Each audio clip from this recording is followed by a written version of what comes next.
Alam nyo, may isang tanong na talagang nakakaintriga, di ba? Bakit ang isang Diyos na, makapangyarihan sa lahat, ay pipiling maging isang mahinang tao? Parang hindi make sense, no? Well, yan mismo ang tanong na babalikan natin ngayon. Kasi kung maiintindihan natin to, baka magbago talaga ang tingin natin sa lahat ng bagay. So tara na, simulan na natin. So, yun nga.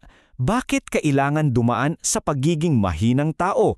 Kung Diyos ka, di ba? Pwedeng isang kumpas mo lang o isang salita, solve na ang problema. Bakit kailangan pa niyang maranasan lahat ng hirap, lahat ng sakit ng pagiging tao? Para masagot yan, kailangan nating bumalik sa pinakaugat sa kung saan ba talaga nagsimula ang lahat ng gulo. Okay, so heto na. Bago tayo dumiretso sa sagot, mahalagang maintindihan muna natin ano ba talaga yung problema. Kasi ang solusyon, walang kwenta kung hindi natin alam kung ano yung inaayos. At ang problema pala, nagsimula pa yan sa pinakaunang tao. At dahil sa kanya, nadamay tayong lahat. So, eto yung nangyari. Dahil sa isang maling desisyon noon, yung unang Adan, parang nagkaroon tayong lahat ng isang mana na hindi naman natin hiningi. Isipin nyo, isang sumpang katawan daw. Isang katawan na laging may hilig gumawa ng mali. Parang may depekto na, no?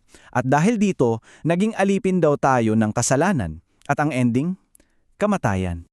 At alam nyo itong sinabi sa Roma, anong saklap ng aking kalagayan? Sino ang magliligtas sa akin?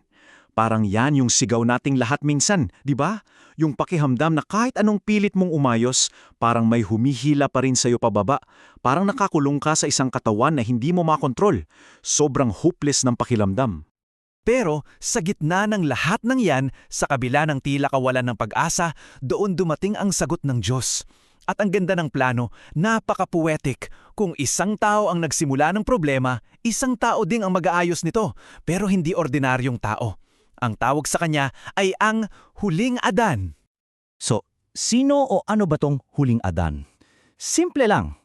Ito yung mismong manlilikha, ang Diyos, na kusang loob na naging isa sa mga nilikha niya. Si Jesus. Hindi ito parang nagsuot lang siya ng human costume, ha? Hindi. Naging totoong tao siya para harapin yung problema natin sa ating level, mula sa loob. Okay, so bakit nga ba kailangan yung ganitong approach? Sabi sa aklat ng Hebreyo, may mga malinaw na dahilan. Una sa lahat, para wasakin yung may hawak ng kapangyarihan ng kamatayan, si Satanas. Pangalawa, para palayain tayo ng mga nabubuhay sa takot sa kamatayan. At pangatlo, para siya mismo ang maging tulay natin, isang maawain at tapat na punong pari ika nga, pabalik sa Diyos. So, ang tanong ngayon, paano niya eksaktong ginawa yon? Hindi lang pala sapat na dumating lang siya dito. Ang pinakasusi pala sa lahat ay kung paano siya namuhay bilang isang tao. At dito natin makikita na hindi siya naglalaro-laro lang, naging tunay na tao talaga siya. Isipin nyo, sa tindi ng paghihirap niya, yung agony, yung pawis niya, naging parang malalaking patak ng dugo na bumabagsak sa lupa. Grabe yun, di ba? Walang special treatment, walang shortcuts, dinanas niya ang pinakamatinding paghihirap ng isang tao. Pero ito ang amazing part. Sa kabila ng lahat ng yan, lahat ng tukso, lahat ng pagod, lahat ng sakit na hinarap niya na parehong-pareho sa mga hinaharap natin, siya lang ang tanging tao na walang kasalanan. Kahit isa. Ito ang kauna-unahang pagkakataon sa buong kasaysayan na may isang taong nagtagumpay sa sumpang katawan na to at namuhay ng perpekto. So paano? Paano niya nagawa? May cheat code ba? Well, ang sikreto ay wala sa sarili niyang lakas bilang tao. Ang sikreto niya ay yung walang patid na koneksyon niya sa Ama. Una, patuloy at taimtim na panalangin. Pangalawa, laging puspos ng Espiritu Santo. At pangatlo, yung pag-ibig niya sa Diyos ay napakalakas na dinaig nito ang kahit anong pagnanasa ng laman. Yan ang formula. At kailangan nating maintindihan kung gaano ka-critical to. Kasi kung si Jesus ay nagkasala kahit isang beses lang, kahit isang maliit na kasalanan, game over. Talo na ang lahat. Ang buong lilikha, ang buong plano, mawawala. Ganong kabigat ang nakasalalay sa kanya. At itong perpektong buhay na to, humantong sa isang pinale, ang krus. At kung titingnan mo sa unang tingin, parang ito yung pinakamalaking pagkatalo. Pero ang totoo, ito pala ang pinaka-masterstroke, ang pinaka-brilyanteng galaw sa buong plano. Pero, teka, paano? Paano magiging tagumpay ang isang brutal na execution? paano naging simbolo ng pag-asa ang isang instrumento ng kamatayan? May isang napakagandang kwento mula sa unang panahon na makakapagpaliwanag dito sa atin. Alam nyo, ang sagot pala ay nakatago sa isang pamilyar na kwento. Ang kwento ng isang napakatalinong hari, si Solomon, at ang dalawang inang nag-aagawan sa isang sanggol. Recap lang natin, 2 babae, iisang sanggol. Parehong nagsasabing sila ang ina. So anong ginawa ni Haring Solomon? Sabi niya, sige, hatiin ang sanggol sa 2. Yung peking ina, pumayag agad. Sabi niya, sige, para patas, hustisya daw. Pero yung tunay na ina, sumigaw, huwag, ibigay niyo na lang sa kanya. Huwag niyo lang patayin ang anak ko. Isinuko niya yung karapatan niya para lang mabuhay ang anak niya. At dyan ngayon pumapasok yung pagkakatulad. Isipin nyo, tayo, ang sangkatahuhan, tayo yung sanggol na pinag-aagawan. Si Satanas, yung peking ina, ang gusto niya, hustisya. Gusto niyang mahutulan tayo at mamatay dahil sa ating kasalanan.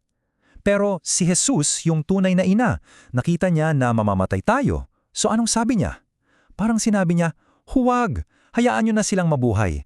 Ako na lang ang akunin ng hatol. Kaya pala, yung cross, hindi lang basta pagbabayad utang sa kasalanan. Isa itong multi-layered na tagumpay. Pinatunayan nito na, oo, kayang sundin ang utos ng Diyos. Inihayag nito yung lalim ng pag-ibig na handang magsakripisyo. At tinalo nito ang kamatayan mismo. Pero higit sa lahat, binigyan niya tayo ng dahilan para piliin siya. Hindi dahil sa takot, kundi dahil sa pag-ibig na nakita natin. At dahil sa tagumpay na yan sa krus, isang bago at mas magandang pinto ang nabuksan para sa atin. Isang bagong paraan para makaugnayan ng Diyos. At ito ang tinatawag na bagong tipan. At ano ba tong bagong tipan? Hindi lang to basta pangako ng kapatawaran. May kasama itong power-up. Kumbaga, hindi lang binura yung mga mali natin, binigyan pa tayo ng banal na espiritu ng kakayahan para tayo naman ang manalo laban sa kasalanan sa araw-araw nating pamumuhay.